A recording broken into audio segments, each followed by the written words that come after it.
The Federal Aviation Administration furloughs turned out to be a week-long stare-down between Congress and the president. The impact would have probably been felt more here in Florida than other places. Our economy directly tied to those visitors using the airlines. So, are we in the clear? That's the big question. Fox 4's Warren Wright takes a closer look at who blinked first and why.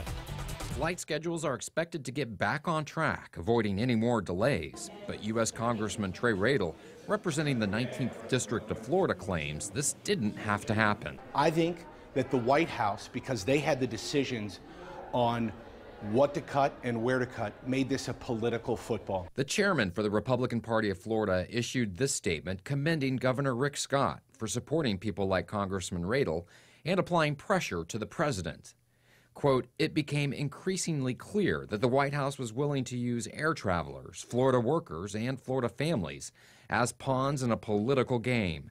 Fortunately, we have leaders like Governor Scott who are willing to stand up to Washington and fight for the Sunshine State." This Friday, in an unusual moment of bipartisanship, the furlough was cut short, averting an economic crisis for Florida. Well, finally, Democrats have seen the light. We're all coming together now, and we're going to prioritize where our spending goes. But are there other crises looming due to the sequester, another showdown on the horizon?